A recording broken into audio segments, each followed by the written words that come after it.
Hello everyone. তো তোমরা কালকে ফেসবুকে ফটো দেখে বুঝিয়েছিলে কালকে আমি অন্নপ্রাশন বাড়ি গিয়েছিলাম। আর এই সকালবেলা আমার মেকআপ আর্টিস্ট এসেছিলো। অ্যাকচুয়ালি ও আমার মেকআপ আর্টিস্ট নয়, আমার খুব কাছের বন্ধু। তোমরাও যদি করাতে চাও বা তোমাদের আমার সাজ যদি ভালো লেগে থাকে অবশ্যই আমাকে বলো, আমি নাম্বার দেবো। তো তারপরে 8:30টার সময় বেরিয়ে গেছিলাম মায়াপুরে। আমার ননদের ছেলের অন্নপ্রাশন ছিল। আর কি বলো তো, আমার শ্বশুরবাড়িটা না বিশাল বড় ফ্যামিলি।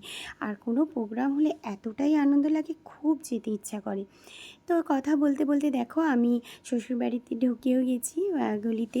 আর দেখো আমার বড়মশাইয়ের স্কুলটা কত ভালো লাগে না, নিজের স্কুল কতদিন পর নিজের জায়গায় গিয়ে দেখা। আমার বড়মশাই পুরো ইমোশনাল হয়ে গেছিলো। এটাই স্বাভাবিক।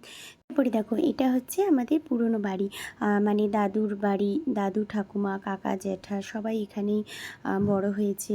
আমার বড়মশাই বড় হয়েছে। আর এখন এটা হচ্ছে নতুন বাড়ি, মানে এখানে সবাই বাড়ি করে নিয়েছে। এই জমিটায় কাকা জ্যাঠা সবাই বাড়ি করে নিয়েছে। দেখো নতুন বাড়িটা কত সুন্দর না। আর এই দেখো আমার বড়মশাই দেখছে, আমি ঢুকছি ভিডিও করছি, দেখছে। আর তোমরা অবশ্যই জানিও আমাদের এই নতুন বাড়ির দেখে তোমাদের কেমন লাগলো।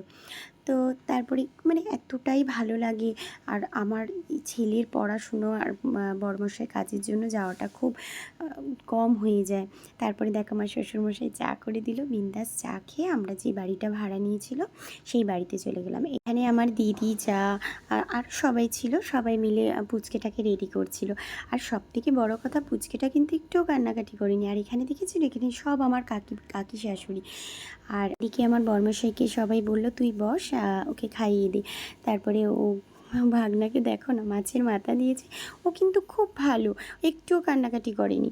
আর তোমাদের তো আগেই বললাম, আই দেখো পায়েসও খাচ্ছে, কত সুন্দর সবাই উলু দিচ্ছে। ও কিন্তু মন দিয়ে উলু শুনছে, জানো ভীষণ কিউট হয়েছে। তারপরে ওকে একে একে সবাই আশীর্বাদ করছে। ও যেন কিউট করে সবার মুখ দেখছে, এত ভালো লাগছে। তো অনেক কিছু ভিডিও করতে পারিনি, কারণ এতটাই আমি মজা করেছি ওইদিকে সবার সাথে, কাকিমাদের সাথে। আর আমি তো অনেক দিন পর পর যাই, মিনিমাম এবারে তো গেলাম মানে 1.5 বছর পর, যাওয়াই হয়ে ওঠে না। তো যাই হোক, আর এতদিন পর গেলাম। আর যেটা হয় আর কি বিষয়, এই দেখো ওকে আশীর্বাদ করলো ওর দাদু। তারপরে আমরা খেতে বসে গেলাম। দেখো আমার ছেলে আর আমার ননদ এক জায়গায় বসেছে। আর ব্যাস তারপরেই শুরু হয়ে গেল বিকেলবেলা ঝড়। সত্যি কথা বলতে কলকাতা তো ঠিক মতন ঝড় দেখা হয় না, আর গ্রামে। আর আমি বাড়ির ছাদে দেখছি, মানে এত ভালো লাগছে, এত মনোরম পরিবেশ, চারিদিকে শুধু সবুজ আর সবুজ।